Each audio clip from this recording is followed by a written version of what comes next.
بزرگان محترم، عزیز نوجوانان اسلام، گزشتہ جمعہ میں نے آپ حضرات کے سامنے حقوق العباد سے متعلق بات شروع کی تھی۔ اس میں خاص طور پر بیوی کے کیا حقوق ہیں، اللہ تعالیٰ نے مردوں پر بیویوں کے کیا کیا حقوق عائد کیے ہیں، اس پر قرآن و حدیث کی روشنی میں چند باتیں آپ حضرات کے سامنے عرض کی گئی تھی۔ اسی کی تکمیل انشاءاللہ آج مجھے آپ حضرات کے سامنے کرنی ہے۔ بزرگان محترم، شریعت نے ہم سے تمام نیک اعمال میں احسان کا مطالبہ کیا ہے، عمدگی کا مطالبہ کیا ہے، بہتری کا مطالبہ کیا ہے۔ حدیث جبرائیل جو معروف و مشہور حدیث ہے، اس میں جبریل علیہ السلام نے احسان سے متعلق خود رسول اللہ صلی اللہ علیہ وسلم سے سوال کیا، تو اللہ کے رسول صلی اللہ علیہ وسلم نے جواب دیا، ان تعبد اللہ کأنک تراہ فإن لم تکن تراہ فإنہ یراک۔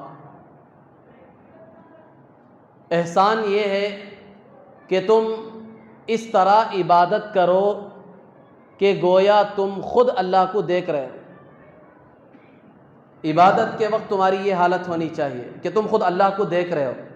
اس کیفیت کے ساتھ تمہیں عبادت کرنی ہے، اور اگر یہ تم سے نہیں ہو سکتا کہ تم خود اللہ کو دیکھ رہے ہو، اس کیفیت کے ساتھ تم عبادت نہیں کر سکتے، تو آخری درجہ یہ ہے کہ تمہارا یہ یقین ہونا چاہیے کہ اللہ تمہیں دیکھ رہا ہے۔ شارحین حدیث نے، علماء نے اس حدیث کے اس جملے کے ذیل میں یہ تفصیل بیان فرمائی ہے کہ یہاں احسان کیا ہے، اس کا جواب اللہ کے رسول صلی اللہ علیہ وسلم نے جو اس جملے سے دیا ہے، اس کا مطلب یہ نہیں ہے صرف کہ ہم نماز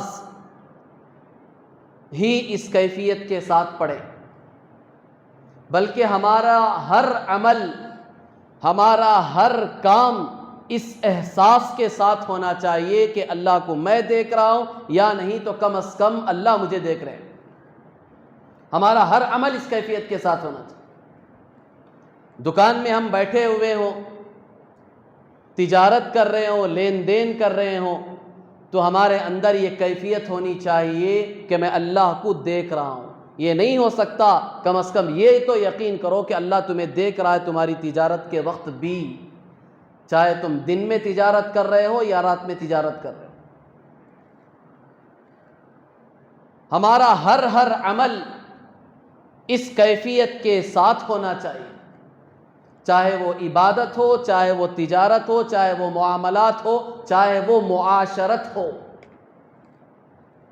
ہمارا اٹھنا بیٹھنا، رہنا سہنا، پڑوسیوں کے ساتھ، والدین کے ساتھ، بیوی بچوں کے ساتھ، یہ بھی ہمارا ہر عمل اس کیفیت کے ساتھ ہونا چاہیے کہ میں اللہ کو دیکھ رہا ہوں، یا نہیں تو کم از کم اللہ مجھے دیکھ رہے ہیں، میرے اس عمل کو دیکھ رہے ہیں کہ میں بیوی کے ساتھ کیسا برتاؤ کر رہا ہوں، اس کے ساتھ میرا سلوک کیسا ہے، میرا اٹھنا بیٹھنا، اس کے ساتھ میرا رویہ کیسا ہے، بول چال کا، اخلاق کا۔ یہ احساس ہمارے اندر پیدا ہونا چاہیے۔ حدیث کا یہ مطلب علماء نے بیان کیا کہ زندگی کے ہر شعبے میں، ہر عمل میں ہماری یہ کیفیت ہونی چاہیے کہ ہم اللہ کو دیکھ رہے ہیں یا اللہ ہمیں دیکھ رہا ہے۔ یہ احسان کا مطلب ہے، اور ہم نے آج اس حدیث کے جملے کو صرف عبادت کے ساتھ خاص کر لیا کہ اس حدیث میں صرف عبادت کے بارے میں کہا گیا ہے کہ نماز پڑھو ایسی حالت میں کہ تم اللہ کو دیکھ رہے ہو یا اللہ تمہیں دیکھ رہا ہے۔ تو یہ کیفیت ہماری صرف نماز اور عبادت میں ہونی چاہیے، دوسرے حالات میں اس کیفیت کا ہونا ہمارے لیے ضروری نہیں ہے. ہم نے یہ سمجھ لیا. گزشتہ جمعہ میں نے آپ حضرات کے سامنے یہ بات عرض کی تھی کہ ہم پر جو دو حقوق ہیں اللہ اور بندوں کے، ان میں بڑا نازک حق جو ہے وہ بندوں کا ہے. اللہ سب سے زیادہ مطالبہ اسی حق کا کریں گے. اپنے حقوق میں تو اللہ بہت رعایت دے دیں گے. 80 سال سے اس نے نماز نہیں پڑھی ہے، لیکن 80 سال کے بعد اسے شرمندگی آ گئی، اللہ سے گڑ گڑا کر معافی تلافی کر لی تو اللہ معاف کر دیں گے اسے. تیری 80 سال کی جو نمازیں تو نے نہیں پڑھی ہے سب ہم نے معاف کر دی، کوئی گناہ نہیں ہے، سب رجسٹر سے مٹا دیا جائے گا. کل قیامت کے دن سوال نہیں ہوگا تم سے. اللہ تو اپنے حقوق میں اتنا رعایت کریں گے، اتنی رعایت کریں گے، اتنی رعایت کریں گے، اس کی کوئی انتہا نہیں ہے. لیکن جب مسئلہ بندوں کے حقوق کا آئے گا تو بندہ پھنسے گا. وہاں تھوڑی بھی رعایت نہیں ہوگی. کیوں؟ اس لیے کہ اس کا تعلق بندے سے ہے. بندہ جب تک خود معاف نہ کرے، ہم جا کر اس سے معافی نہ مانگے، اس کا حق ادا نہ کریں، اس وقت تک اللہ کی طرف سے بھی معافی نہیں ہو سکتی. اس چیز کو بہت ہی احتیاط کے ساتھ ہمیں سمجھنا ہے. امام بخاری رحمۃ اللہ علیہ کی ایک کتاب ہے ادب المفرد. بخاری شریف تو بڑی معروف و مشہور کتاب ہے، اسی طرح ان کی ایک کتاب ہے ادب المفرد. اس کتاب میں امام بخاری رحمۃ اللہ علیہ نے یہ روایت نقل کی ہے کہ صحابہ اکرام رضی اللہ تعالی عنہم اجمعین نے حضور صلی اللہ علیہ وسلم سے ایک مرتبہ سوال کیا، اے اللہ کے رسول، ایک عورت ایسی ہے جو دن رات عبادت میں گزارتی ہے، نمازیں پڑھتی ہے، روزے رکھتی ہے، ذکر و اذکار کرتی ہے، قرآن کی تلاوت کرتی ہے، دن رات عبادت میں گزارتی ہے، اس کے بارے میں آپ کا کیا خیال ہے؟ اس کا کیا نتیجہ نکلے گا کل قیامت کے دن؟ یہ صحابہ نے حضور صلی اللہ علیہ وسلم سے ایک عورت کے بارے میں سوال کیا تو حضور صلی اللہ علیہ وسلم نے صحابہ کے اس سوال پر ایک اور سوال کیا. حضور صلی اللہ علیہ وسلم نے پوچھا اس عورت کا پڑوسیوں سے کیسا سلوک ہے؟ یہ پڑوسیوں کے ساتھ کیسی رہتی ہے؟ تو صحابہ نے کہا کہ پڑوسیوں کے ساتھ اس کا سلوک اچھا نہیں ہے. تو حضور صلی اللہ علیہ وسلم نے کہا کہ یہ عورت دوزخ میں جائے گی، جہنم میں جائے گی. آپ ذرا اندازہ لگائیں، ایک طرف تو حقوق اللہ کے حقوق، اس میں 100 نمبر لیے ہیں اس عورت نے، ٹوٹلی 100 نمبر. دن رات عبادت میں گزار رہی ہے، حدیث ہے یہ، دن رات عبادت میں گزار رہی ہے، پورا وقت عبادت میں گزر رہا، 100 نمبر لے لیے. لیکن اللہ کے رسول صلی اللہ علیہ وسلم نے صرف ایک حق کے بارے میں پوچھا، پڑوسی، یہ پڑوسیوں کے ساتھ کیسے رہتی ہے؟ صحابہ نے کہا کہ اس کا اچھا سلوک نہیں ہے. تو حضور صلی اللہ علیہ وسلم نے کہا کہ دوزخ میں جائے گی.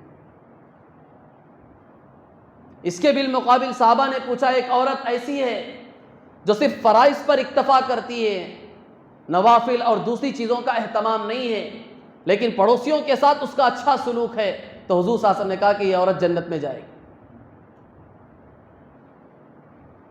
یہ بندوں کے حقوق اتنے نازک ہیں کہ اس پر جنت دوزخ کے فیصلے ہوں، کیونکہ یہ حقوق میں کمی ہو گئی تو کبھی معافی نہیں ہو سکتی.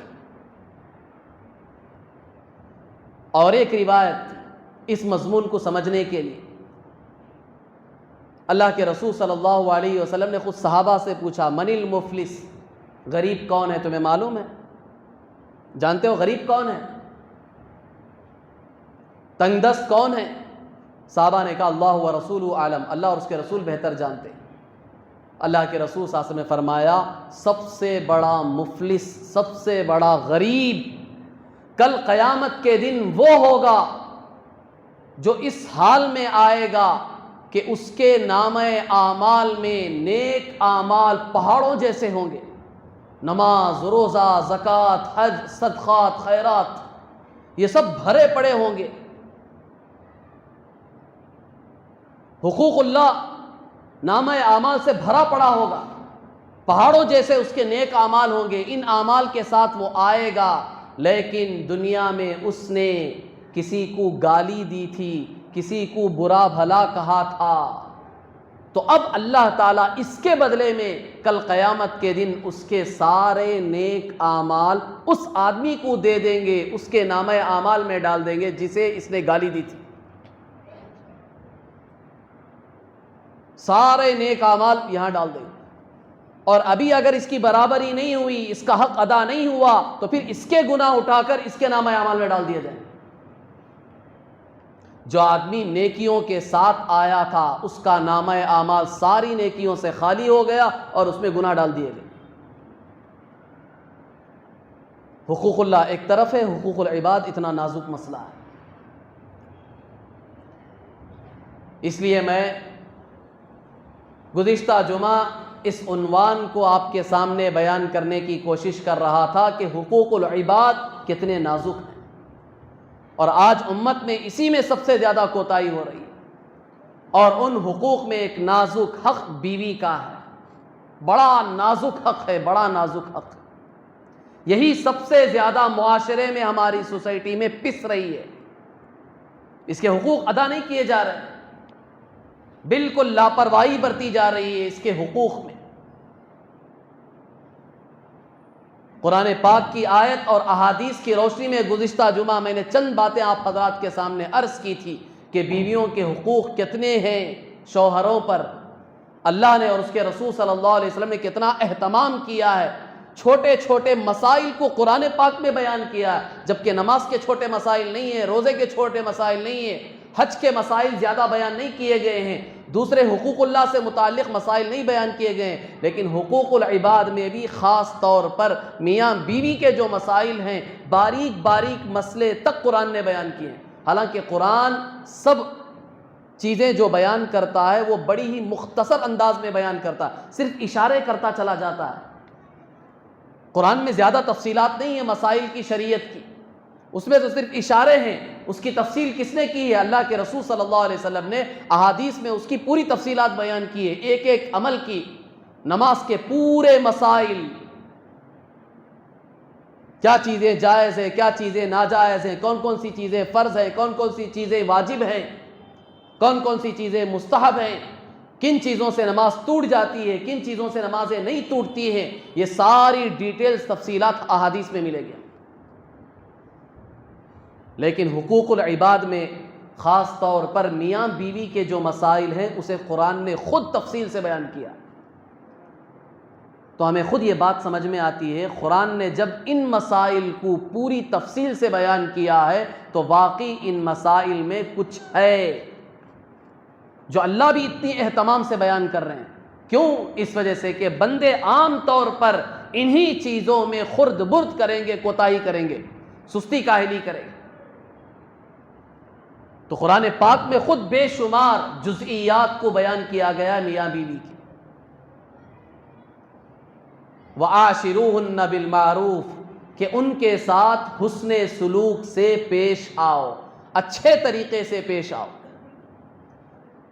اور جو روایت میں نے ابھی آپ حضرات کے سامنے خطبے میں پڑھی، اللہ کے رسول صلی اللہ علیہ وسلم نے اس حدیث میں کیا فرمایا؟ اکمل المؤمنین ایمانا احسنهم خلقا وخیارکم خیارکم لأہلہ، تم میں سب سے کامل ایمان والا کون ہے؟ وہ ہے جس کے اخلاق سب سے اچھے ہیں، جس کے اخلاق اچھے ہیں وہ سب سے زیادہ کامل ایمان والا ہے۔ اللہ کے رسول صلی اللہ علیہ وسلم نے معیار بتایا، تمہارے ایمان کی تکمیل اخلاق سے ہوگی، اخلاق تمہارے اعلیٰ ہے، سب سے بہتر ہے تو تمہارا ایمان بھی کامل ہے۔ اب یہاں رک کر اس حدیث کی تکمیل ابھی میں کروں گا، ایک مسئلہ یہاں سمجھ لیں، ہم اخلاق کسے سمجھتے ہیں؟ ہمارے معاشرے میں، ہمارے سوسائٹی میں، ہمارے درمیان اخلاق کسے کہا جاتا ہے؟ آج تو ہر چیز کو ہم الٹا سمجھتے ہیں۔ ہمارے معاشرے میں، ہمارے درمیان اخلاق صرف کن چیزوں کا نام ہے؟ کسی کو دیکھ کر مسکرانا، کسی کو تھینک یو کہہ دینا، شکریہ کہہ دینا، اس کے ساتھ دو چار میٹھے بول بول لینا، اسے ہم اخلاق سمجھتے ہیں۔ باقاعدہ اس کی ٹریننگ دی جاتی ہے، دیکھا نہیں آپ نے بڑے بڑے مالز میں، بڑی بڑی دکانوں میں باقاعدہ اس کی ٹریننگ یہ دی جاتی ہے کہ کسٹمر آیا تو اس کے ساتھ کس طرح تمہیں پیش آنا ہے، کیسے اخلاق کا مظاہرہ کرنا ہے، کس طرح ہنس کر مسکرا کر اس کے سامنے جھک کر اپنے آپ کو جھکا کر کس طرح اس کے سامنے پیش آنا ہے کہ وہ تمہارا گرویدہ ہو جائے اور اپنا سب کچھ تمہیں دینے پہ مجبور ہو جائے۔ یہ اخلاق نہیں ہے، وہ تو تمہیں لوٹنے کے لیے یہ اخلاق سکھائے جا رہے ہیں، اس کا نام اخلاق ہے۔ آج ہم نے اسی کو اخلاق سمجھ لیا، تعریف کرتے ہیں ماشاءاللہ دیکھو ہمارے مسلمان کیسے ہیں، اور یہ دیکھو غیروں کو دیکھ کر سیکھو اخلاق، بولنے کا انداز کتنا میٹھا ہے، کس طرح لوگوں کے سامنے، کسٹمرز کے سامنے، گاہکوں کے سامنے کس طرح اپنے آپ کو بچھا دیتے ہیں، جھک جاتے ہیں۔ ہوائی جہاز کا سفر کرو، معلوم ہوتا ہے کہ ایئر ہوسٹس جو ہوتی ہیں کس طرح اپنے آپ کو سب کچھ لٹا کر اپنے آپ کو بیچنے کے لیے تیار ہو جاتی ہیں، کس نام پر؟ صرف اخلاق کے نام پر۔ یہ اخلاق ہے؟ اسلام اسے اخلاق نہیں کہتا۔ ہم نے اسی کو اخلاق سمجھ لیا کہ دو میٹھے بول لیے آپ نے، تھوڑا سا مسکرا لیا، تھوڑا سا شکریہ ادا کر دیا، تھینک یو کہہ دیا تو ماشاء اللہ بہت عالی اخلاق والے ہیں۔ غیروں سے سیکھو اخلاق کو۔ آج کیا ایک مسلمان کو، اسلام کو اتنی ضرورت پڑ گئی، اسلام مسلمان اتنا مجبور ہو گیا کہ اخلاق سیکھنے کے لیے انہیں غیروں کے پاس جانا پڑے۔ اس کا نام اخلاق نہیں ہے، دل میں کدورت بھری ہوئی ہے، دل میں دشمنیاں ہیں، صرف دکھانے کے لیے تمہیں مسکرا رہے ہیں اور تم کہہ رہے ہو کہ یہ کتنے عالی اخلاق ہیں، کتنے اونچے اخلاق ہیں۔ دل تو پورا گندا ہے ان کا، تمہیں لوٹنے کے لیے مسکرا رہے ہیں، تمہیں لوٹنے کے لیے شکریہ کہا جا رہا ہے، تمہیں لوٹنے کے لیے تمہارے چام میں جھک رہے ہیں، اپنے آپ کو پیش کر رہے ہیں، اور تم کہہ رہے ہو کہ عالی اخلاق ہے۔ یہ اخلاق نہیں ہے، اخلاق نام ہے دل کی کیفیت کا، دل کی حالت کا نام اخلاق ہے۔ یہ صرف دیکھ کر مسکرا لینا، دو میٹھے بول لینا، جھک کر سلام کر دینا، شکریہ ادا کر دینا، اس کا نام اخلاق نہیں ہے۔ اور آج پورے معاشرے میں اسی کو اخلاق کہا جا رہا ہے کہ یہ اچھے اخلاق والے ہیں، یہ اچھے اخلاق والے نہیں۔ ذرا جا کر معلوم کرو، یہ لوگ جتنے بھی ظاہر میں آپ کے سامنے اچھے اخلاق کا مظاہرہ کر رہے ہیں، ان کے دل ذرا اگر ہو سکے، اللہ بہتر جانتا ہے دلوں کی حالت کو، اگر ہم جان پاتے تو دیکھ سکتے کہ ان کے دل کتنے کالے ہیں ہمارے بارے میں۔ یہ اچھے اخلاق والے کیسے ہو سکتے ہیں کہ دل کالا ہے اور ظاہر میں مسکرا رہے ہیں؟ اسلام کہتا ہے اس کا نام اخلاق نہیں ہے۔ اخلاق کس کا نام ہے؟ دل تمہارا روشن ہو، دل میں تمہاری محبت ہو، پیار ہو، اسے فائدہ پہنچانا ہو تمہارا مقصد۔ یہ دل کے اندر تمہاری اگر کیفیت ہے تو اس کا نام اخلاق ہے، اور جس کے دل کے اندر یہ کیفیت ہوگی اس کے اثرات خود بخود اس کے جسم کے اعضاء سے ظاہر ہونا شروع ہوں گے۔ پھر وہ لوگوں سے اچھی گفتگو بھی کرے گا، میٹھے بول بھی بولے گا، کسی کو نقصان نہیں پہنچائے گا، کسی کو تکلیف نہیں پہنچائے گا، خود کا نقصان برداشت کر لے گا، دوسروں کو فائدہ پہنچانے کی کوشش کرے گا دن رات میں۔ یہ ہیں اچھے اخلاق۔ اخلاق کا مطلب یہ ہوتا ہے، اللہ کے رسول صلی اللہ علیہ وسلم نے اسی اخلاق پر کامل ایمان والا ہونے کی گواہی دی ہے۔ اکمل المؤمنین ایمانا احسنہم خلقا، تم میں سے کامل مومن وہ ہے جس کے اخلاق سب سے بہتر ہوں، اور اخلاق کی بہتری کے لیے، اخلاق کی عمدگی کے لیے سب سے پہلے دل کا پاک ہونا، روشن ہونا، دوسروں کی محبت اپنے دلوں میں پیدا کرنا، یہ سب سے بنیادی چیز ہے۔ اسے کہیں گے اچھے اخلاق والا۔ اور پھر حدیث کا آگے کا جملہ وَخِيَارُكُمْ خِيَارُكُمْ لِأَهْلِهِ، اللہ کے رسول صلی اللہ علیہ وسلم نے کہا تم میں سب سے بہتر کون ہے؟ وہ ہے جو اپنے گھر والوں کے سامنے بہتر ہے، اپنے بیوی بچوں کے سامنے جو بہتر ہے، تم میں سب سے بہتر مرد وہ ہے جو اپنے گھر والوں کے سامنے بہتر ہو، ان کے ساتھ اچھے اخلاق کا برتاؤ کر رہا ہے، اچھے طریقے سے پیش آ رہا ہے، تو تم میں سب سے بہتر وہ شخص ہے۔ حجۃ الوداع کے موقع پر اللہ کے رسول صلی اللہ علیہ وسلم نے جو لمبا تفصیلی خطبہ دیا اس میں عورتوں کے حقوق بیان کیے گئے. گزشتہ جمعہ میں نے اس کا ایک حصہ بیان کیا تھا. اس میں اللہ کے رسول صلی اللہ علیہ وسلم نے عورتوں کے بارے میں، بیویوں کے بارے میں کہا تھا فَإِنَّمَا هُنَّ عَوَانٌ عِنْدَكُمْ کہ یہ عورتیں تمہارے پاس محبوس ہیں، مقید ہیں، انہوں نے اپنے آپ کو تمہارے پاس قید کر دیا ہے. یہ مقید ہو چکی ہیں، اپنے ماں باپ کو، بھائی بہن کو، رشتہ داروں کو، خاندان کو، اپنی سہیلیوں کو، سب کو، اپنے سارے خواہشات کو چھوڑ کر یہ تمہارے پاس آ کر مقید ہو چکی ہیں. ان کی اتنی بڑی قربانی رائے گاہ نہیں جانی چاہیے. اس قربانی کو ذرا سمجھو، اس کا احساس اپنے اندر پیدا کرو. یہ اس عورت کی قربانی کوئی معمولی قربانی نہیں ہے، بہت بڑی قربانی دی ہے اس نے. اس کی یہی قربانی کافی ہے تمہارے لیے کہ سب کچھ چھوڑ چھاڑ کر تمہارے پاس آ چکی ہے. اور آگے اللہ کے رسول صلی اللہ علیہ وسلم نے بڑا عجیب جملہ فرمایا، اور اس جملے کو ذرا سمجھنے کی ضرورت ہے، ورنہ تو بعض لوگ ناراض بھی ہو جاتے ہیں نہ سمجھنے کی وجہ سے. اللہ کے رسول صلی اللہ علیہ وسلم نے فرمایا لیسا تملکوہن لیسا تملکون منہن شیئا غیر ذالک. اللہ کے رسول صلی اللہ علیہ وسلم نے فرمایا اس کے علاوہ عورتوں پر تمہارا کوئی حق نہیں ہے. اس کے علاوہ کسی چیز کے تم مالک نہیں ہو، ان کے تمہارے پر کوئی حق نہیں ہے بیوی کا. وہ اپنے آپ کو تمہارے پاس مقید کر چکی ہے، تمہیں سونپ چکی ہے. یہ بہت بڑی قربانی دی ہے اس نے. اس سے اور زیادہ حقوق کا تم اس سے مطالبہ نہیں کر سکتے.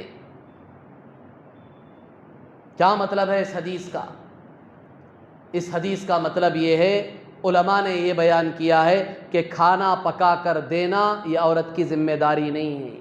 تمہارے کپڑے دھو کر دینا یہ عورت کی ذمہ داری نہیں ہے. بچوں کو کھانا پکا کر دینا یہ بھی عورت کی ذمہ داری نہیں ہے.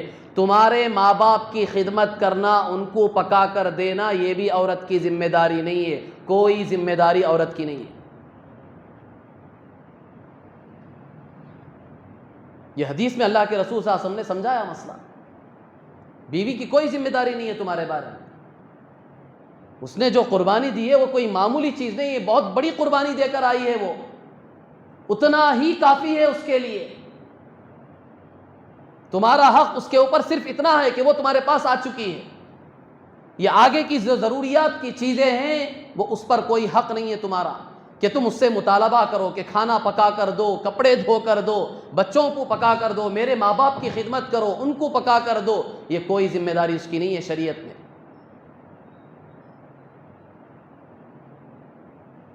عورتوں کی دو قسمیں ہیں.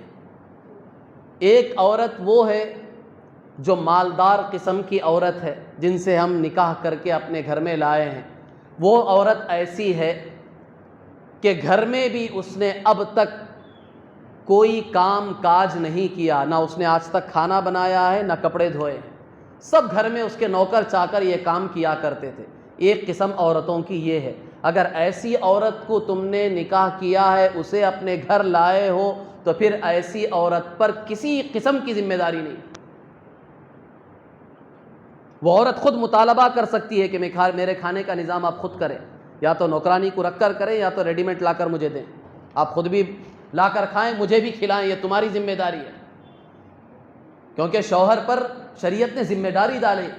بیوی کو کھلانا، پلانا، کپڑے پہنانا اور اسے سہولت کے گھر میں رکھنا، یہ پوری ذمہ داری ٹوٹلی شوہر کی ہے.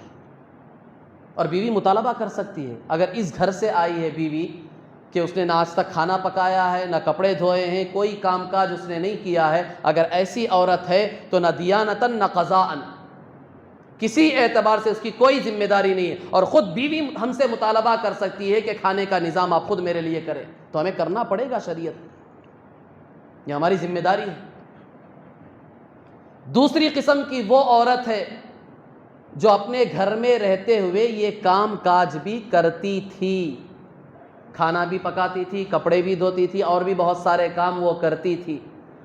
تو کیا ایسی عورت پر ذمہ داری عائد کرتی ہے شریعت کہ یہ شوہر کے گھر میں آ کر پکا کر دے، تو شریعت کہتی ہے اس پر بھی کوئی ذمہ داری نہیں، ایسی عورت پر بھی کوئی ذمہ داری نہیں۔ ہاں البتہ ایسی عورت اپنے لیے خود کھانا پکا لے، شوہر کو پکا کر دینا اس کی ذمہ داری نہیں ہے، بچوں کو پکا کر دینا اس کی ذمہ داری، اپنے لیے خود پکا لے، کیوں؟ اس لیے کہ پکانا جانتی ہے۔ اب یہ شوہر کے لیے اپنے لیے مطالبہ نہیں کر سکتی کہ مجھے بھی کھانا لا کر دو، نہیں، تم خود جب پکا سکتی ہو کھانا تو شوہر تمہیں سامان لا کر دے گا، اپنے لیے کھانا پکا کر کھا لو۔ یہاں تک تو مسئلہ ہے ایسی عورت کے لیے جو پکانا جانتی ہے، کام کاج جانتی ہے۔ البتہ شوہر کو اور بچوں کو، ان کے والدین کو پکا کر دینا ایسی عورت کی بھی ذمہ داری نہیں ہے۔ ابھی زیادہ پریشان نہ ہو جائیں، تفصیل ابھی بتا رہا ہوں میں آپ کو، میں نے پہلے ہی بتا دیا تھا کہ یہ مسئلہ بتائیں گے تو بہت پریشانی ہوگی، اور یہ میں اپنی طرف سے بات نہیں کر رہا ہوں، حدیث بتا رہا ہوں۔ اللہ کے رسول صلی اللہ علیہ وسلم نے صاف کہا لیس تملکون منہن شیئا غیر ذالک، یہ جو عورتیں تمہارے پاس قید ہو کر آ چکی ہیں، تمہارے گھر میں آ گئی ہیں، بہت بڑی قربانی دی ہے، اس کے علاوہ تمہارا کوئی حق اس پر نہیں ہے۔ اس کی تفصیل میں نے کی، نہ کھانا پکانا، نہ کپڑے دھونا، نہ ماں باپ کی خدمت کرنا، کوئی چیز نہیں۔ اب سوال یہ پیدا ہوتا ہے کہ پھر مرد کیا کرے؟ مرد کرے تو کرے، کیا کرے؟ تو اخلاقی اعتبار سے بیوی پر یہ ذمہ داری عائد ہوتی ہے، شریعت کے اعتبار سے نہیں، شریعت نے تو اسے بالکل آزاد رکھا، کوئی ذمہ داری اخلاقاً، چونکہ تم ان کے ساتھ رہتی ہو، اور وہ بھی وہ عورت کے لیے جو پکانا جانتی ہے، کپڑے دھونا جانتی ہے، گھر کے کام کاج جاتی ہے، صرف اس عورت کا مسئلہ بتا رہا ہوں، اس پر صرف اخلاقاً یہ ذمہ داری ہے کہ جب شوہر سارے کام کر کے ساری سہولیات تمہیں دے رہا ہے، کھانے پینے کی چیزیں بھی لا کر دے رہا ہے، تو اخلاق کے اعتبار سے تمہارے اوپر یہ ذمہ داری آتی ہے کہ گھر میں پکا کر ڈال دو، ہو سکے تو تھوڑا بہت اپنے کپڑوں کے ساتھ اپنے شوہر کے بھی کپڑے دھو کر دے دو۔ یہ صرف اخلاقی ذمہ داری بتا رہا ہوں، شریعت کی ذمہ داری نہیں۔ وہ بھی کون سی عورت پر؟ دوسری قسم کی عورت جو یہ کام کرنا جانتی ہے۔ جو عورت نہیں جانتی، اخلاقی اعتبار سے بھی اس کے اوپر کوئی ذمہ داری نہیں۔ اور ہمارے معاشرے میں، ہمارے خاندانوں میں، گھروں میں باقاعدہ ساس، سسر، شوہر، دیور، یہ سب باقاعدہ تانے مارتے رہتے ہیں عورتوں کہ تمہارے ماں باپ نے تمہیں اخلاق نہیں سکھائے۔ ان کے ماں باپ نے کیا اخلاق نہیں سکھائے؟ تمہارے اندر اخلاق نہیں ہے۔ شریعت تو تمہیں پوچھے گی، تم سے سوال کرے گی۔ یہ جو ہم ان سے سوال کرتے ہیں کہ تمہارے ماں باپ نے تمہیں اخلاق نہیں سکھائے کہ شوہر کو کھانا پکا کر دینا ہے، فلاں فلاں اس کا کام کرنا ہے، اس کی ضروریات کرنی ہے، یہ جو ہم سوال کر رہے ہیں، یہ سوال ہی غلط ہے ہمارا۔ اللہ نے اسے ایسے عیش و عشرت میں پالا ہے، ایسے گھر میں پیدا کیا ہے، وہ بڑے سکون کے ساتھ زندگی گزار رہی تھی، اب اس گھر سے تمہارے گھر میں آئی ہے تو اخلاقی اعتبار سے بھی اس پر کوئی ذمہ داری نہیں ہے۔ آپ خود ایسا انتظام کریں، کسی نوکرانی کو رکھے کھانے پینے کے لیے، تمہاری ساری ضروریات پوری کرنے کے لیے، کیونکہ وہ بیچاری جانتی نہیں ہے۔ جب جانتی نہیں ہے تو اخلاقی اعتبار سے بھی اس پر کوئی ذمہ داری نہیں ہے۔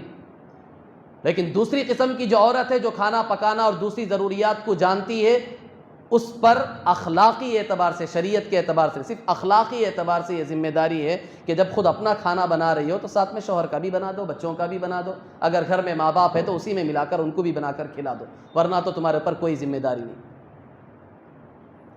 ماں باپ کی خدمت کرنا واقعی کار ثواب ہے، بہت بڑے ثواب کا کام ہے، ثواب کی چیز ہے، لیکن بیوی کی یہ ذمہ داری نہیں ہے۔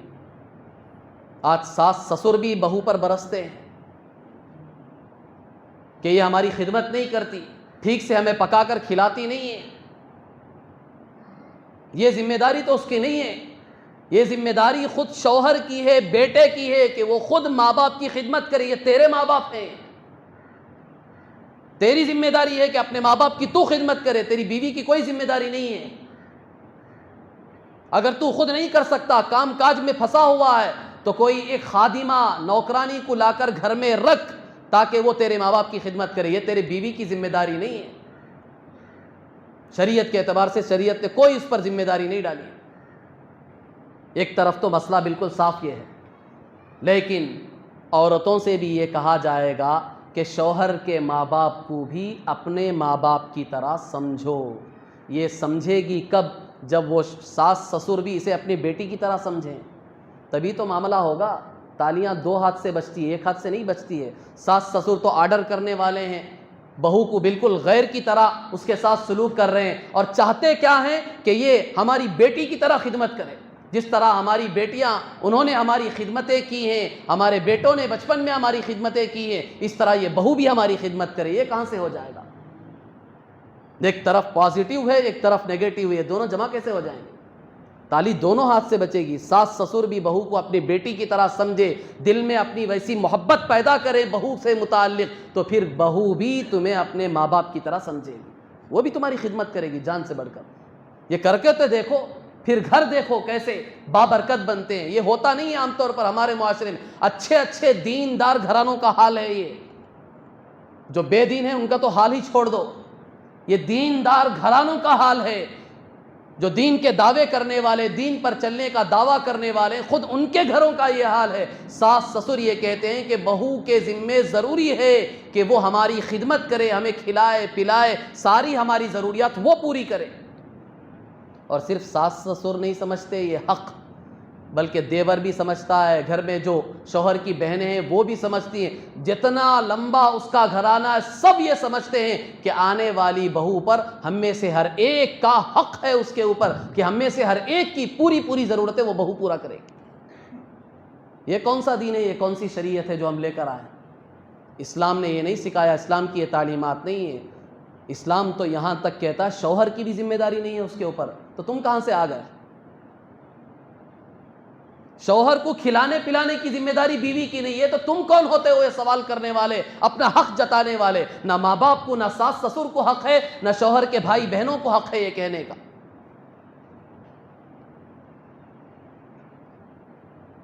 تو دونوں طرف سے اچھے اخلاق کا مظاہرہ ہوگا تو پھر مل جل کر ایک گھر میں چلیں گے۔ اگر آنے والی بہو جو دوسرے گھر کی بیٹی گھر میں آ رہی ہے، ہر ایک اسے اپنی بہن کی طرح، اپنی بیٹی کی طرح سمجھے گا، تو آنے والی جو بہو دوسرے گھر کی بیٹی ہے وہ بھی ان کو اپنے ماں باپ سمجھے گی، ان کو اپنے بھائی بہن سمجھے گی، وہ بھی ان کی خدمت کرے گی۔ کیوں نہیں کرے گی؟ آپ ان کے ساتھ اچھا سلوک کر کے دیکھو، کیا وہ نہیں کرے گی خدمت؟ ہیں ایسے بعض گھرانے جو آنے والی لڑکی کو اپنی بیٹی سے زیادہ چاہتے ہیں، تو پھر وہ بیٹی بھی ان کو اپنے ماں باپ سے زیادہ چاہتی ہے، بغیر بولے کے، بغیر ذمہ داری بتائے کہ خود بخود سارے کام کاج ہوتے رہتے ہیں۔ لیکن یہ چیز ہوتی نہیں ہے۔ ہم خود حق جتاتے ہیں، خود کا حق جتاتا ہے شوہر، ماں باپ کے حقوق جتاتا ہے، اپنے بھائی بہنوں کے حقوق اپنی بیوی پر جتاتا ہے۔ یہ بالکل غلط چیزیں ہیں، اس سے منع کیا گیا۔ ان میں سے کوئی حق تمہاری بیوی پر نہیں ہے تمہارا۔ تو غرض بزرگان محترم، میں نے ایک تفصیل بتائی آپ حضرات کے سامنے۔ شریعت تو یہاں تک بتاتی ہے اخلاقی اعتبار سے کچھ ذمہ داریاں بیوی پر آتی ہیں، لیکن وہ بھی ضروری نہیں ہے۔ وہ اخلاقی اعتبار سے وہ ذمہ داری بیوی اس وقت پورا کرے گی جب تمہاری طرف سے بھی اچھے اخلاق کا مظاہرہ ہونا چاہیے، تم بھی اچھے بن کر دکھاؤ اس کے سامنے، پھر وہ بھی کر کے دکھائے گی۔ تمہاری گردن تو یوں اونچی ہے اور اسے کہتے ہو کہ ہمارے سامنے گردن نیچی کرے، یہ کیسے ہو جائے گا؟ تم نے تو اپنی گردن اونچی رکھی ہے، اسے کہتے ہو کہ گردن نیچی کر، اپنی گردن کو جھکا، کیسے ہوگا؟ تم بھی اپنی گردن کو جھکاؤ، وہ بھی تمہارے سامنے اپنی گردن کو جھکائے گی۔ اور پھر بیوی کے حقوق جو شریعت نے بتائے ہیں، ان میں سے ایک حق یہ بھی ہے کہ بیوی کے کھانے پینے پہننے اور اس کے رہنے کا پورا نظام، پوری ذمہ داری شوہر کے اوپر ہے۔ کھانے پینے کے اعتبار سے بیوی جس گھرانے سے آئی ہے، جس ماحول سے آئی ہے، جیسا کھانا کھاتی تھی، جیسے کپڑے پہنتی تھی، جس معیار کے، جس کیٹیگری کے، ویسا کھانا ویسے کپڑے دینا یہ شوہر کی ذمہ داری ہے۔ فیشنیبل نہیں بتا رہا ہوں میں، قیمت کے اعتبار سے بتا رہا ہوں۔ اگر بے پردگی کے کپڑے پہن رہی ہے تو وہ اجازت نہیں ہے شوہر کو، بلکہ شوہر روکے گا اسے۔ شوہر کی ذمہ داری ہے کہ ایسے کپڑوں سے اسے روکے، ایسی غلط چیزوں سے منع کرے۔ شریعت کے خلاف جو اعمال ہیں، شوہر کو حق ہے کہ وہ بیوی کو روکے۔ جس قیمت کا کھانا وہ کھاتی تھی، جس معیار کا، جس قیمت کے وہ کپڑے پہنتی تھی، اگر شوہر کو سہولت ہے تو شوہر کی ذمہ داری ہے کہ اسی معیار کا کھانا بیوی کو کھلائے، اسی معیار کا کپڑا بیوی کو پہنائے، اسی معیار سے اس کی ضرورتیں پوری کرے۔ اور وہ ضرورتیں کون سی؟ جو شریعت کے حد میں ہیں، شریعت سے باہر کی چیزیں نہیں بتا رہا ہوں، گناہ کی چیزیں کا وہ مطالبہ کر رہی ہے تو شوہر کی ذمہ داری نہیں ہے۔ بیوٹی پارلر کو لے جاؤ، مجھے فلاں فلاں قسم کا میک اپ کرنا ہے، شوہر کی کوئی ذمہ داری نہیں ہے۔ بیوٹی پارلر کیوں جا رہی ہے؟ کسے دکھانے کے لیے جا رہی ہے؟ تجھے جس حال میں نے دیکھ کر نکاح کیا ہے، گھر میں اسی حال میں رہے، میرے لیے اتنا کافی ہے، مجھے بیوٹی پارلر کی ضرورت نہیں ہے۔ وہاں جا کر طرح طرح کے خلاف شرع کام کرنے کا وہ مطالبہ کر رہی ہے تو اب شوہر پر کوئی ذمہ داری نہیں ہے۔ تو میں یہ جو حقوق بتا رہا ہوں وہ شریعت کے دائرے میں رہتے ہوئے، اگر اللہ نے شوہر کو بھی اتنی سہولت دی ہے مالی اعتبار سے، تو شوہر کی ذمہ داری ہے کھانے کے اعتبار سے بھی، کپڑوں کے اعتبار سے بھی، رہنے سہنے کے اعتبار سے اسے اتنا خرچہ دے، کھانے پینے کا نظام کرے۔ یہاں رک کر ایک مسئلہ یہ بھی سمجھ لیں، عام طور پر ہم میں سے بہت سارے حضرات یہ سمجھتے ہیں کہ بیوی کا حق ہمارے اوپر صرف اتنا ہے کہ اس کی ضروریات ہم پوری کر دیں، اور ضروریات ہم کسے سمجھتے ہیں؟ کھانے پینے کی چند جو چیزیں ہیں، پہننے اوڑھنے کی، ان چیزوں کو خود لا کر دے کر ہم یہ سمجھتے ہیں کہ ضروریات ہم نے پوری کر دی۔ حالانکہ فقہاء نے، علماء نے یہ مسئلہ صاف لکھا ہے، قرآن و حدیث کی روشنی میں یہ مسئلہ لکھا ہے کہ بیوی کو جو آپ کھانے پینے اور پہننے کی چیزیں لا کر دے رہے ہیں، اس کے ساتھ ساتھ کچھ جیب خرچ جسے ہم پاکٹ منی کہتے ہیں وہ بھی دینا شوہر کا حق، شوہر پر ذمہ داری ہے۔ یہ شوہر کی ذمہ داری ہے کہ کچھ خرچہ پاکٹ منی کے طور پر، جیب خرچ کے طور پر بیوی کو دو۔ کیوں دینا ہے؟ اس لیے کہ بعض چیزیں وہ ہوتی ہے جو بیوی تمہارے سامنے نہیں کہہ سکتی، شرماتی ہے، بعض چیزیں ہوتی ہیں، ہم میں سے ہر ایک جانتا ہے، عورتوں کی کچھ خاص چیزیں ہوتی ہیں وہ شوہروں کے سامنے بھی اس کا ذکر نہیں کر سکتی۔ اب ایسی ضروریات وہ کیسے پورا کرے گی؟ آپ تو صرف اس کی ظاہری ضرورتوں کو پورا کر رہے ہیں، لا کر دے رہے ہیں کہ ایک پیسہ پوچھنے کی ضرورت نہیں ہے، جو چاہے مجھے کہو میں لا کر دوں گا۔ اب بہت ساری عورتیں اور لڑکیاں ایسی ہوتی ہیں جو شرمیلی ہوتی ہے، خود اپنے شوہر سے بھی بعض چیزیں نہیں بتانا چاہتی، پسند نہیں کرتی وہ شرم کی وجہ سے۔ تو اب ایسی عورتوں کو اگر آپ جیب خرچ دیں گے تو وہ اس سے اپنی وہ خاص ضرورتیں پوری کریں گے۔ تو یہ بھی ذمہ داری ہے شوہروں پر کہ جیب خرچ بھی اتنا دیں تاکہ وہ اپنی چھوٹی موٹی جو ضرورتیں ہیں وہ اسے پوری کریں۔ اور پھر اس کے ساتھ ساتھ بیوی کے لیے جیسا میں نے بتایا، اس میں 4 چیزیں سمجھے، اسے کیسا مکان دینا چاہیے بیوی کو، اس میں 4 لفظ سمجھیں۔ ایک ہے رہائش، ایک ہے آسائش، ایک ہے آرائش، اور ایک ہے نمائش۔ یہ 4 چیزیں ہیں، ہر چیز میں ان 4 چیزوں کا خیال رکھا جائے گا کہ 3 چیزوں کی شریعت میں اجازت ہے، شریعت اس کی اجازت دیتی ہے۔ آرائش، آسائش، رہائش، یہ 3 چیزوں کی تو شریعت میں اجازت ہے لیکن نمائش کی اجازت نہیں۔ گھر آپ بنا رہے ہیں رہائش کے لیے، رہنے کے لیے آدمی کو کیسا گھر چاہیے؟ ایک جھوپڑا بھی اگر آدمی کو میسر آ جائے تو وہ بھی اس کے لیے کافی ہو جائے گا، یا آج کے دور میں چونکہ جھوپڑوں کا رواج نہیں ہے، چھوٹے موٹے سیدھے سادے گھر اگر آپ نے بنا لیے تو وہ رہائش کے لیے کافی ہیں، شریعت میں اس کی اجازت ہے۔ اسے کہتے ہیں رہائش، رہنے کے لیے ایک مکان مل جائے، اس کی شریعت میں اجازت ہے۔ دوسرا نمبر ہے رہائش کے بعد آسائش۔ آسائش کہتے ہیں آرام کی چیزیں۔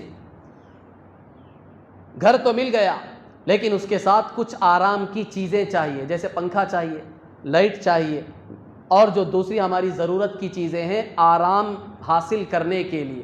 تو کیا شریعت میں اس کی اجازت ہے؟ شریعت کہتی ہے کہ تمہیں اس کی بھی اجازت ہے، رہائش کی بھی اجازت ہے، یا آسائش جو آرام کی چیزیں ہیں اسے استعمال کرنے کی بھی اجازت ہے۔ تیسری چیز ہے آرائش۔ آرائش کہتے ہیں ڈیکوریٹنگ۔ آپ ڈیکوریشن کرنا چاہ رہے ہیں اپنے گھر کو، تھوڑا بہت خوبصورت اندر سے باہر سے تھوڑا بہت ڈیکوریٹ کرنا چاہ رہے ہیں، چونکہ انسان کا مزاج ہے وہ، شریعت فطرت سے منع نہیں کرتی، انسان کی فطرت میں ہے، انسان چاہتا ہے کہ میرے کپڑے اچھے ہوں۔ میرا کھانا اچھا ہو، میری گاڑی اچھی ہو، میرا گھر اچھا ہو. انسان چاہتا، اس کی ایک فطرت ہے. شریعت نے منع نہیں کیا تمہیں اس فطرت سے، روکا نہیں ہے کہ ٹاٹ کا لباس پہن کر پھرو، اسلام اسی کی تمہیں اجازت دیتا نہیں. شریعت اس کی بھی اجازت دیتی ہے. تم ڈیکوریٹ بھی کر سکتے ہو اپنے کپڑوں کے اعتبار سے، کھانے پینے کے اعتبار سے، رہنے سہنے کے اعتبار سے تم ڈیکوریٹ بھی کر سکتے ہو. تمہیں آرائش کی بھی اجازت ہے. 3 چیزیں سمجھ میں آ گئی؟ یہاں 3 تک تو تمہیں اجازت ہے. چوتھا نمبر ہے نمائش. نمائش کہتے ہیں دکھلاوا، دوسروں کو دکھانے کے لیے، اپنے آپ کو بڑا جتانے کے لیے. آپ کپڑے بھی پہن رہے ہیں، عمدہ سے عمدہ کپڑے پہن رہے ہیں، اپنی پسند کے لیے نہیں، اپنی خوبصورتی کے لیے نہیں، دوسروں کو دکھانے کے لیے کہ لوگ دیکھ کر یہ سمجھیں کہ میں لکھ پتی ہوں، کروڑ پتی ہوں. اب کپڑے آتے ہی آپ کے چلنے کا انداز بھی یوں ہو گیا. اب کوئی سلام بھی کر رہا ہے تو اس کی طرف دیکھ بھی نہیں رہے، وعلیکم السلام وعلیکم السلام. ہوتا نہیں ہوتا؟ آدمی کے جب کپڑے اعلیٰ قسم کے ہو جاتے ہیں، اعلیٰ قسم کی گاڑیوں میں بیٹھتا ہے، اس کے رہنے سہنے کا ڈھنگ ذرا اعلیٰ ہو جاتا ہے، تو پھر وہ چھوٹے لوگوں سے ملنا بھی پسند نہیں کرتا. شریعت کہتی ہے اس کی اجازت نہیں ہے. اس نیت سے اگر تمہارا رہن سہن ہے، کھانا پینا رہنا سہنا ہے، تو یہ نمائش کی شریعت اجازت نہیں دیتی. تو یہ ہر چیز میں ہے. یہ 3 چیزوں کی تو شریعت تمہیں اجازت دیتی ہے. رہائش رہنے کے لیے، آسائش آرام کے لیے، اور آرائش تھوڑا سا ڈیکوریٹ اچھا دکھنے کے لیے. یہ 3 کام تم ہر چیز میں کر سکتے ہو، کھانے میں، رہنے میں، پہننے میں. یہ 3 قسم کی شریعت تمہیں اجازت دیتی ہے. شریعت منع نہیں کہتی. مالدار ہو تو اچھے کپڑے پہنو، غریبوں کی طرح کیوں پہن رہے ہو؟ اللہ پسند کرتا ہے، ان اللہ یحب ان یرا اثر نعمته علی عبده. اللہ تو پسند کرتے ہیں اس بات کو کہ میں نے بندوں کو جو نعمتیں دی ہیں اس کا کچھ نہ کچھ اثر اس پر دکھنا تو چاہیے کہ مالدار ہے، کروڑ پتی ہے، فقیروں کی طرح لباس پہن کے پھر رہا ہے. یہ کیا حال ہے تمہارا؟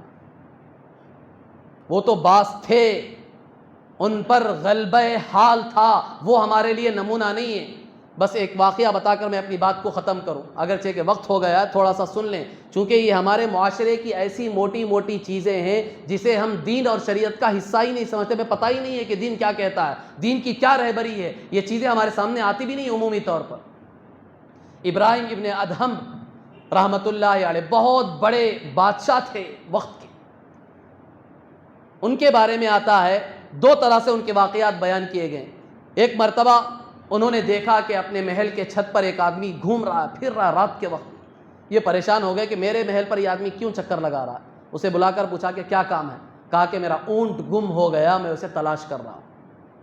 کون گم ہو گیا؟ اونٹ. اور کہاں تلاش کر رہا؟ بادشاہ کے محل کے چھت پہ آ کے تلاش کر رہا ہے. تو بادشاہ نے کہا کہ تو بڑا احمق معلوم ہوتا، بے وقوف معلوم ہوتا ہے. اونٹ تھوڑی تجھے یہاں ملے گا جو میرے محل پہ آ کے تلاش کر رہا ہے. کہا کہ میں یہیں تلاش کر رہا ہوں، ہو سکتا ہے مجھے یہاں مل جائے. بادشاہ نے کہا کہ نہیں، یہاں اونٹ تیرا نہیں مل سکتا، تو بڑا بے وقوف معلوم ہوتا ہے. تو اس نے ایک جملہ کہا بادشاہ سے، اے بادشاہ سلامت، آپ اس محل میں عالی شان جگہ میں رہ کر خدا کو تلاش کر رہے ہیں، تو تمہیں خدا کہاں سے ملے گا؟ ایک معمولی اونٹ مجھے اس محل میں نہیں مل سکتا، تو اتنا بڑا خدا تمہیں ایسی آرام و آسائش میں اور ایسے محل میں ایسے عیش و عشرت کی زندگی کے ساتھ تمہیں خدا کیسے ملے گا؟ اب یہ جملہ ان کے دل پہ لگا. چنانچہ ابراہیم ابن ادہم رحمۃ اللہ علیہ نے سب کچھ چھوڑ چھاڑ کر صرف ایک پیالہ اور ایک تکیہ، یہ دونوں اپنے ساتھ لے لیا کہ کھانے پینے کے لیے جو چیزوں کی ضرورت پڑے گی پیالے میں استعمال کر لوں گا، اور سونے کے لیے تکیہ استعمال کر لوں گا. لے کر نکل پڑے. جنگلوں کی خاک چھانی. جب جا رہے تھے راستے میں ایک آدمی کو دیکھا نہر کے پاس. جب پانی پینے کے لیے گئے تو نہر کے پاس ایک آدمی چلو سے پانی پی رہا تھا، ہاتھ میں یوں پکڑ کے پانی پیتے. تو انہوں نے دیکھا کہ جب پانی پینے کا ہمارا مسئلہ ہاتھ سے حل ہو رہا ہے تو کٹورے کی کیا ضرورت ہے، پیالے کی کیا ضرورت ہے. اسے بھی اٹھا کر پھینک دیا، اس کی بھی ضرورت نہیں. پھر تھوڑا آگے چلے تو دیکھا کہ ایک آدمی سو رہا ہے، اپنے سر کے نیچے سیدھا ہاتھ رکھ کر سو رہا ہے. تو پھر دیکھا کہ تکیے کی کیا ضرورت ہے، اسے بھی اٹھا کر پھینک دیا. یہ بعض بزرگوں پر غلبہ حال کی کیفیت ہوتی ہے. وہ اس حال کو پہنچ جاتے ہیں کہ دنیا سے بالکل غافل، اللہ کی محبت میں کبھی ایسی دیوانگی ان پر چھا جاتی ہے کہ دنیا ان کے سامنے ہیچ نظر آتی ہے. لیکن شریعت میں ایسے افراد ہمارے لیے نمونہ نہیں ہیں. ہمارے لیے نمونہ اللہ کے نبی کی زندگی ہے. اللہ کے نبی نے اپنی زندگی میں سب کام کر کے دکھائے امت کے لیے۔ 27 اونٹوں کا جوڑا خود اللہ کے رسول صلی اللہ علیہ وسلم نے پہنا، اتنا قیمتی جوڑا۔ عام طور پر آپ کا لباس یہ نہیں تھا حضور صلی اللہ علیہ وسلم کا۔ 27 اونٹ اس زمانے میں 1 لاکھ کے حساب سے بھی اگر آپ اندازہ لگا رہے ہیں تو کتنی ہو جائے گی قیمت؟ یہ پہنا ہے حضور صلی اللہ علیہ وسلم۔ کیوں کہ شریعت میں اجازت ہے، حرام نہیں ہے یہ بتانے کی۔ حضور صلی اللہ علیہ وسلم نے جو کی روٹی کھائی ہے، اور پوری زندگی صرف جو کی روٹی نہیں کھائی، حضور صلی اللہ علیہ وسلم نے بکری کا گوشت بھی کھایا ہے، اونٹ کا گوشت بھی کھایا ہے، اعلیٰ سے اعلیٰ قسم کے کھانے بھی بعض اوقات حضور صلی اللہ علیہ وسلم نے کھائے ہیں، امت کو بتانے کے لیے یہ حرام نہیں ہے۔ اللہ کے رسول صلی اللہ علیہ وسلم کی زندگی اور آپ کے بعد صحابہ صحابیات کی زندگی ہمارے لیے نمونہ ہے۔ اس میں غریب صحابہ بھی ملیں گے، مالدار صحابہ بھی ملیں گے۔ غریب صحابہ اپنی غریبی میں رہ کر انہوں نے خدا کو پایا تھا، مالدار صحابہ اپنی مالداری میں رہ کر بھی انہوں نے خدا کو پایا تھا۔ عبد الرحمن بن عوف رضی اللہ تعالیٰ، خود حضرت ابوبکر صدیق رضی اللہ تعالیٰ، کتنے بڑے مالدار تھے شروع اسلام۔ تو یہ ہم سب کے لیے نمونہ ہے۔ تو ایسے جو بزرگوں کے واقعات ہمارے سامنے آتے ہیں، بعض مرتبہ ہم سنتے ہیں، واقعی وہ حال ان پر طاری ہوا تھا، وہ ایک الگ کیفیت تھی جس کی وجہ سے ان کی زندگی ایسے ہوئی، تو وہ ہمارے لیے نمونہ نہیں، ہمارے لیے شریعت نمونہ ہے، قرآن و حدیث ہمارے لیے نمونہ ہے کہ ہمیں کس طرح زندگی گزارنی۔ تو غرض میں نے یہ عرض کیا کہ یہ 3 قسم کی اجازت شریعت ہمیں دیتی ہے، رہائش، آرائش، آسائش۔ چوتھی قسم نمائش، لوگوں کو دکھانے کے لیے، اپنے آپ کو بڑا جتانے کے لیے اور لوگوں کو چھوٹا سمجھنے کے لیے۔ اگر آپ کپڑے استعمال کر رہے ہیں، عمدہ کھانے کھا رہے ہیں، بڑے بڑے مکانوں میں رہ رہے ہیں، بڑی بڑی گاڑیوں میں گھوم رہے ہیں، صرف لوگوں کو دکھانے کے لیے، اپنے کو بڑا دکھانے کے لیے اور لوگوں کو چھوٹا سمجھنے کے لیے، اگر یہ نیت سے اگر کام کر رہے ہیں تو کوئی چیز آپ کے لیے جائز نہیں۔ غرض بزرگان محترم، میرا موضوع آج یہ تھا کہ بیوی کے حقوق شریعت میں ہمارے اوپر بہت زیادہ ہیں۔ ہم جو یہ سمجھتے ہیں کہ ہمارے حقوق بیوی پر بہت زیادہ ہیں، یہ معاملہ بالکل برعکس سمجھتے ہیں۔ اسے اچھی طرح سمجھ لینا چاہیے کہ بیوی کے حقوق بڑے نازک ہیں، ہم اسے ساتھ میں لے کر چلیں۔ آخری بات یہ ذہن میں رکھ لیں کہ وہ بڑی قربانیاں دے کر اپنے خاندان، ماں باپ، بھائی بہنوں کو، سہیلیوں کو، سب کو چھوڑ چھاڑ کر ہمارے پاس آئی ہے، تو اس کا خیال رکھنا یہ ہماری سب سے بڑی ذمہ داری ہے۔ اور اللہ کے رسول صلی اللہ علیہ وسلم نے اس حدیث میں بشارت بھی سنائی تھی، تم میں سب سے کامل ایمان والا وہ ہے جس کے اخلاق سب سے اچھے ہوں، اور تم میں سب سے اچھا وہ ہے جو اپنے گھر والوں کے سامنے اچھا ہو۔ دعا فرمائیں کہ اللہ تبارک